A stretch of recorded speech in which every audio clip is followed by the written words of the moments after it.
Welcome to the Woodpreneur podcast, the number one podcast for the business and marketing side of the lumber, woodworking, hardwood flooring, and sawmill industry. I'm your host, Steve from Acres of Timber. Each week, we feature various wood business owners and entrepreneurs from around the globe. We share their stories, paths, insights so that you can network, learn, and grow your own wood business. Thank you so much for listening. Now enjoy the episode. Hey, welcome to a brand new episode of the Woodpreneur podcast. Is your host, Steve Laraziliere. Today's guest is Cody Hansen from Plate and Nail in North Carolina. How you doing, Cody? I'm good. How are you, Steve? I'm well, thanks. Tell us the origin story. How'd you get started in this business? So my dad's always been a handyman for 40 years. He's been doing windows and doors his whole life. And he's always just encouraged me to work with my hands and find something I think is meaningful. And so I just started from there. Found a trades program in high school where I could, instead of being in a classroom, I could be out in the field on site doing stuff. And so I spent 3 years doing that. And from there, it's just kept going. And yeah, about a year ago, I started my business. And yeah, so I'm still in the infancy stage, but my whole life has been leading up to this essentially. That's awesome. Tell us about what you do. Tell us about Plate and Nail. What do you guys do? So Plate and Nail was kind of just started as me and my buddy one day were just like, hey, we're just going to start posting what we do online. And so we're primarily custom home framers. We love cutting roofs and everything like that, but we finish basements, renovate kitchens, things in that vein. And so, yeah, we just all around residential construction, renovators, and new home builders. That's great. And so tell us, how'd you get your first client and customers, and tell us the first year, how it's been. Yeah, it started out really rough, but thankfully I've been able to build sort of good relationships with general contractors around us. There's one in particular that I've been friends with my whole life. I played sports with his sons.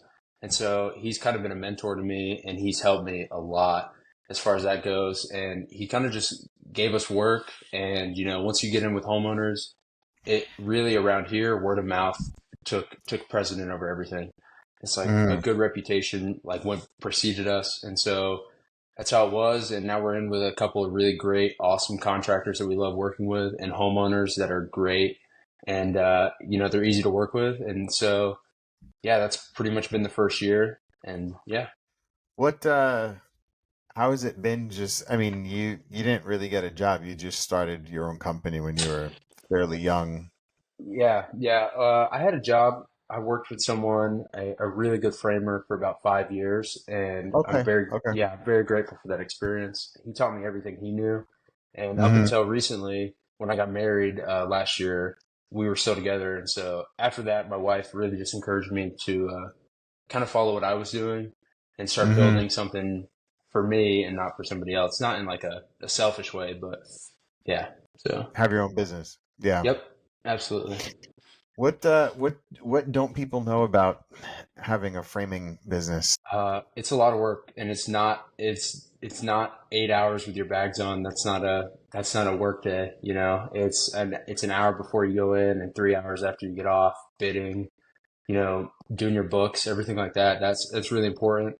And that you can't, there's not one guy in charge. I know that sounds really weird, but like it or not, something I had to learn was that I can't do my books. I can't do my taxes. All that stuff that you don't think about as a business owner, that is in framing, especially working for, you know, larger contracts.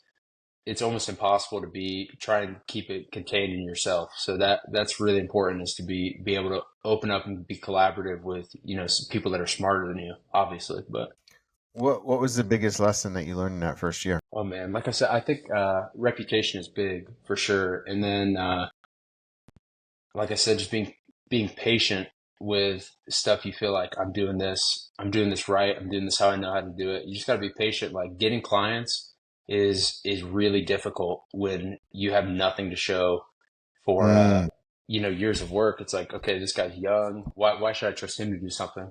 And so that's where your reputation, like word of mouth, especially around here, is really important. It's like you have to be able to You have to be able to live up to what you're telling them you can do. And I mean, that's every Yeah. business, expectations are real, but you have to communicate, this is what I'm going to do, and this is Yeah. what you can expect from me, and I'm going to deliver or not. I'm going to deliver what I think is the best product for you and what you expect to the best of my ability.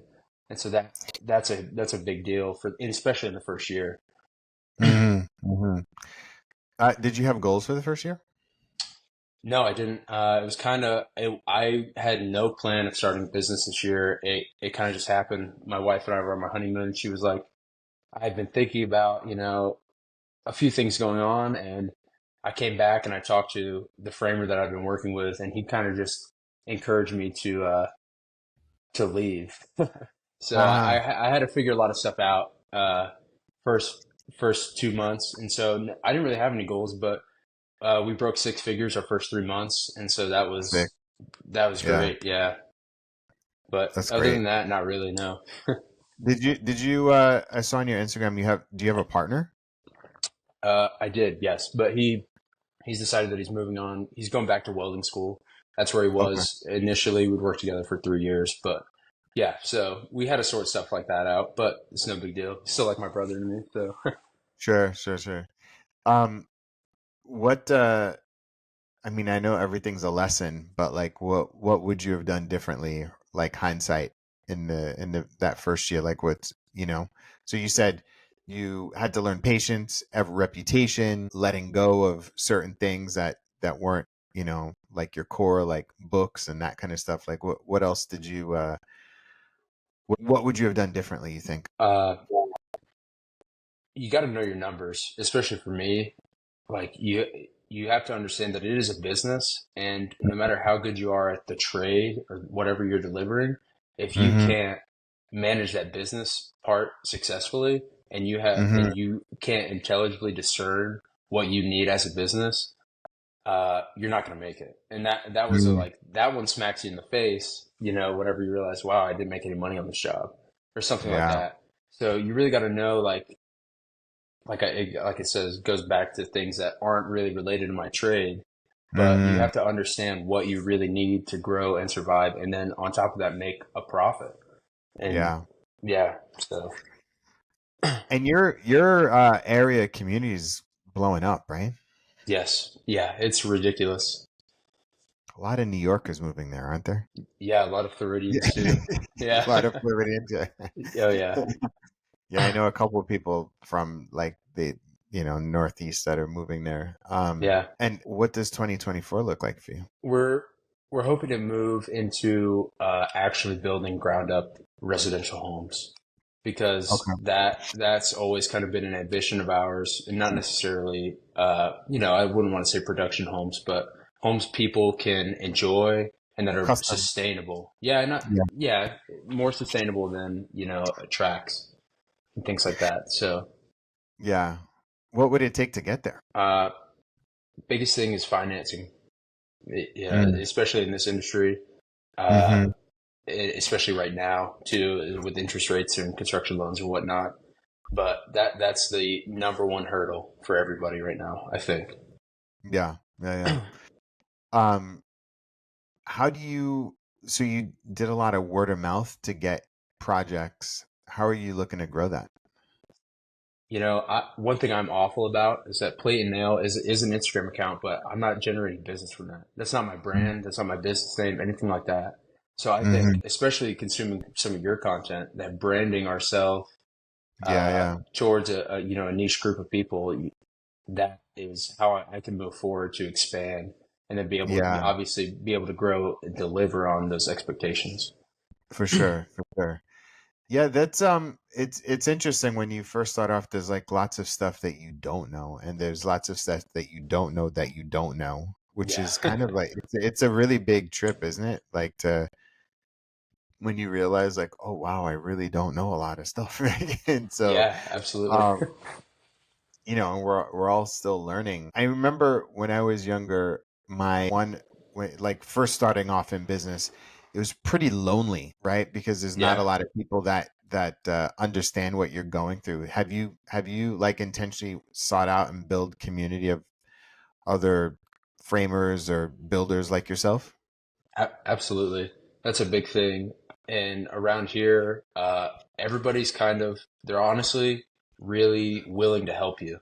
And I love that about Mm, this area. And I went to church with five general contractors, and those are guys that I've been able to call up on the phone and ask, "Hey, I'm dealing with this, this, and mm, this," and they've all been more than willing to help me. And so that's around that, incredible. yeah, it's been amazing. And through them, I know other young framers and people Mm, doing work in the trades, and that's great. We can get together and talk about stuff, and that helps so much. that's incredible. That's incredible. Um, what what's been the biggest challenge so far, like going into this year? Like, what do you I mean, maybe why don't we just maybe switch to like, how I can help? Like what's something that what's a thing on your mind that I could help you with? And why don't we move to that part of the interview? Yeah. So thinking about it, it's like the first year you kind of just do what you have to do, and you don't Yeah. really follow any kind of preliminary steps to get to where you need to be going. And so in my Yeah. mind, when I was thinking about this question earlier, uh, what is the biggest thing other than uh, you know, word of mouth and reputation that is important for a growing business, Yeah. especially in the infancy stages, I suppose. For sure. For sure. The interesting thing about like your line of work is that oftentimes your work comes from general contractors, right? And so many people that have been in the trades for a while, they're like, oh yeah, I have 5 people or 3 people that always give me work. Yeah, And to me, it leaves you kind of like in a vulnerable spot because let's just say there's another person or they decide to take it in house, or I don't know, maybe you like pissed off somebody and they yeah, decide to like not give you work anymore. yeah, And those are the things that like really that I think a lot about for uh carpenters, framers, people that build kitchens, right? Like people where their customer is the person selling to their end customer. yes, And so for me, I would honestly think about building your own brand and telling more stories. And you have the capacity to build other things that are potentially lower ticket, yeah, right? So you can build decks, oh right? yeah, That's something that you can go direct to consumer, yeah, right? You can build out. I mean, do you have your contracting license? yes, Yeah. So you can do other things that aren't so big long term scale, right? And so, because if you're on a framing, roofing, like a building, it takes a long time and you're like out of the game. And so, yeah, what ends up happening, and this is a trap, is that you get the job, you get a big deposit where you're 50%, and then you're working on it, right?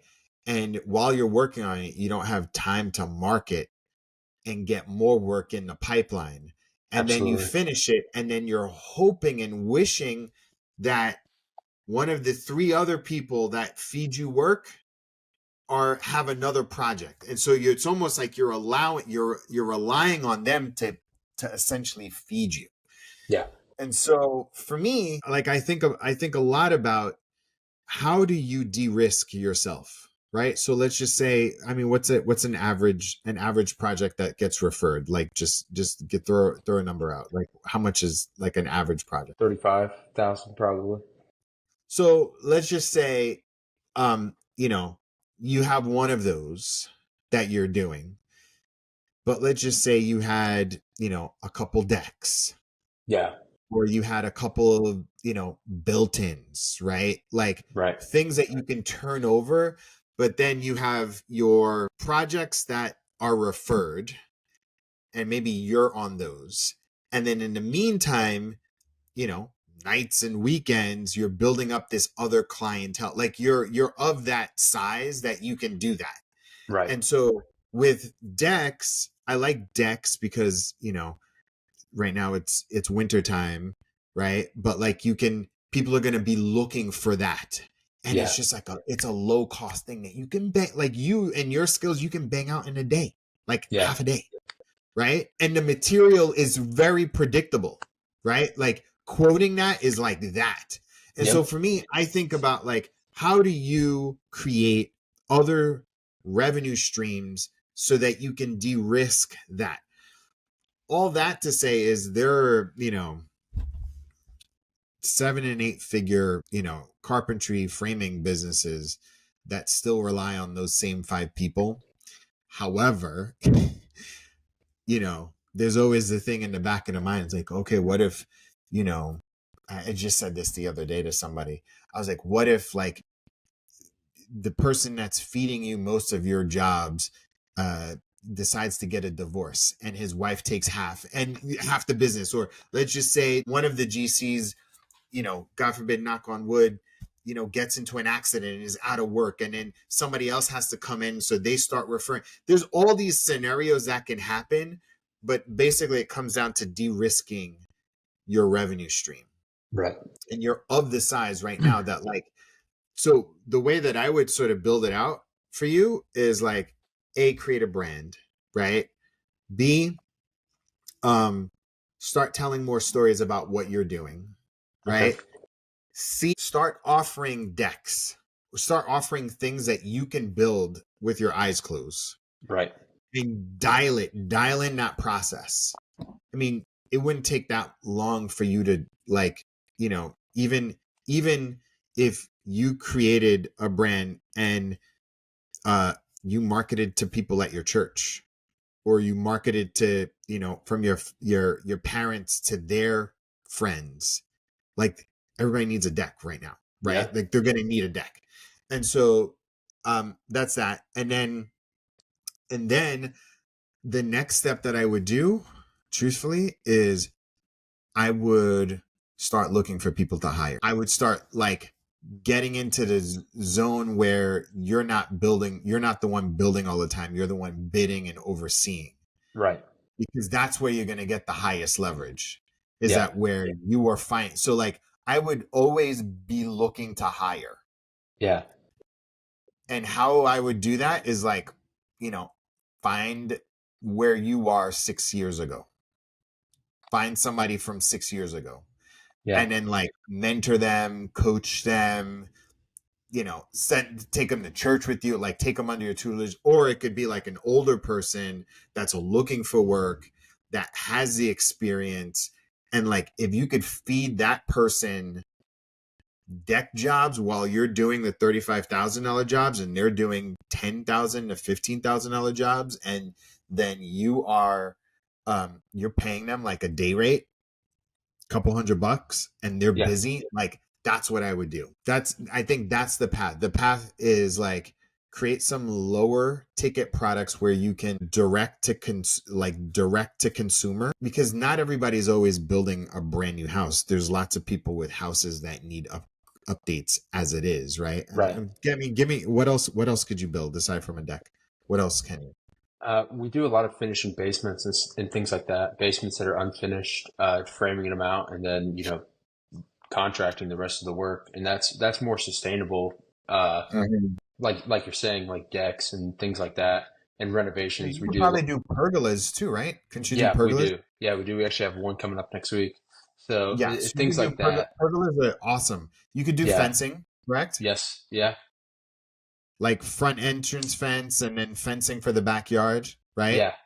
Yeah. Yes. So, I mean, for those that are listening to this, what I'm telling Cody right now is that like what oftentimes when people look to grow their business, they like, oh right, I can, I'm gonna buy this equipment, and then this equipment's going to help me make more money.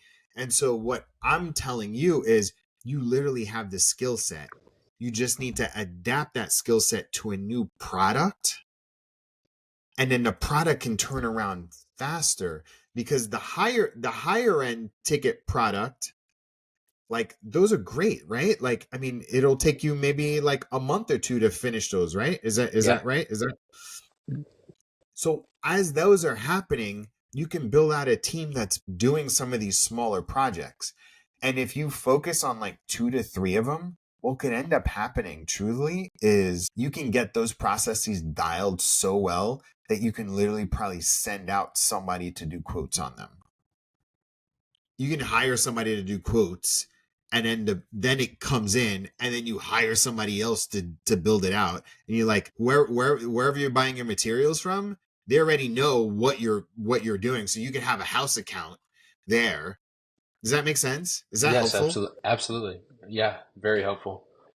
Yeah, I feel like it's just like kind of no-brainer, easy thing. And so like again, for the folks that are listening, how you grow is by adding products and services based off of your natural skill set. So that is just easy. You don't want to do anything that's out of your, because then you're going to have to learn. You know how to do pergolas, decks, and fencing. That's like a no-brainer right there. That's like, Yeah. and those are value adds to people's homes. It's not like you're trying to sell them a table or a custom credenza. Like, Yeah. no, people need this stuff. Right. Exactly. I Especially in mean, this area. Yeah. especially because the summertime is going to come around and they want to enjoy their backyard, right? So, no, that's any other, is that helpful? Yeah, to hear? Yeah. Very helpful. Yeah. Yeah. To move to a higher level, you actually have to think like what would a, what would a multi-million dollar contractor do? Like what would they do? Like, Right. all right, they're driving around in their truck, they're doing quotes, and they're hiring teams. That's how they're doing it. They're not on the roofs anymore, right? And so I would dare to say you've put in your time because you've done it working for that other company for 5 years. You put 1 year into doing your own thing. Now the next level you're is where you grow, Yeah. right? And how you grow is by adding products, building your brand. Build a brand. And this is the fun part. Like build a brand that like when you wear your logo on the street, people like, I want that. Oh, I like Cody. Oh, Cody tells great stories. Oh, Cody goes to church down here. And you have an advantage too, right? Like like you have an advantage. You can move faster, you can tell better stories, you can do all of the things that most of your competition can't do because they've over leveraged, they've got families, they can't take as much risk. But now you can take as much risk, you can risk and fail and then literally start over. It doesn't even matter. So cool. That's great, man. Any other questions? As far as building a brand goes, what's the most important thing to get started with something like that? So I often say it's around what's the brand is around what you're curious about and what your experience is, but I think you have that dialed, right? Right. Then it becomes about your mission, your vision, your values. And then so your mission and your vision, your values. And then the next is what is truly important is what's your purpose? Like why do you think you're here? It's not just to, build roofs and build out basement. It's not that's not it. The vehicle to get there are your interests and your experience, but there's a larger purpose there for you. Oftentimes, 40, 50-year-old people don't always know their purpose, but I would often probably guess to say is like your purpose is what you were meant to do. Like what's the impact that you want to have? Like when you're dead, what do you want people to say about you?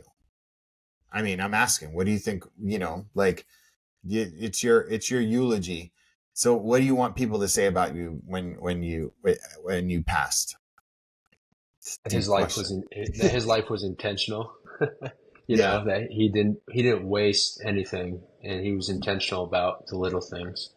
Because I always think about how you do anything is how you do everything, and Hmm. whether that be work or family or anything like that, I want that to speak through my work about who the company is and the guys that I have working for me, and so that's really important, I think. And what impact do you want to have on other people in your community? Yeah. To a client, I want to be able to provide something that they want, Forget the client. Forget the Yeah, client. that's true.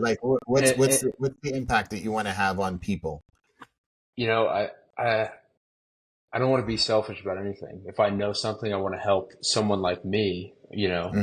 20 years Hmm. from now, I want to be able to help young guys achieve whatever purpose that they have, whether they don't want to be intentional, whether they want to make a lot of money or Yeah. what have you. That, and, kind of not, it sounds ridiculous, but kind of not living for myself, but being willing to give back to everyone around me. And I think that's really important. So would you say that your purpose would be to, help provide a platform for other people to live out their purpose and their dreams? So like you want to be able to be a place for people to find a place the same way that other people have done for you. Yes, exactly. Yeah. Yeah. Being able to teach, that's a big thing. Is really So being I able to mean, teach someone something. based off of what you told me before, you had your father encourage you to use your hands because that's what he did. Yeah, And then there was something in him that resonated with you that allowed you to like feel confident in pursuing this path. Meanwhile, there were probably kids that you went to high school with. They're like, I'm going to college, I'm going to UNC, I'm going to Duke, I'm doing this, right? And then you're yeah, like, you're probably feeling certain kind of way and feeling conflicted because on one hand you have your family telling you one thing or encouraging you, but then the rest of the world is pursuing this traditional path, right? Oh, is that right? Okay. And then now you went down this path and you were able to pursue the trades, and then you got this opportunity to do it. You met your wife, got married, and your wife is encouraging you, and then your old employer is encouraging you, and then you've built up this network of support through your church where you have 5 GCs and their kids and this community that's all supporting you. And you're yeah, probably like, man, I'm pretty fortunate. I busted 6 figures, multiple 6 figures in my first year of business, right? yeah, yeah. And always being grateful for that and something, I just want to be Being able to grateful provide for it. that same thing for somebody else, because it's not about me. It's like helping other people is the best thing you can do with your life. And so looking back, I'm thankful I'm in a position for that I can do that. So then I would say your purpose kind of like, so it's the whole thing about like purpose is around realizing all of the things that kind of led you to where you are now, having a sense of gratitude for it, but then that being the launching pad for where you want to be. So then if we were able to if we were able to sort of narrow down your purpose, it would probably be around like providing a platform for people to create meaningful work using their hands. Yeah, Yeah, yeah. definitely. This isn't by accident, but literally wrote a book called Life Purpose Secrets.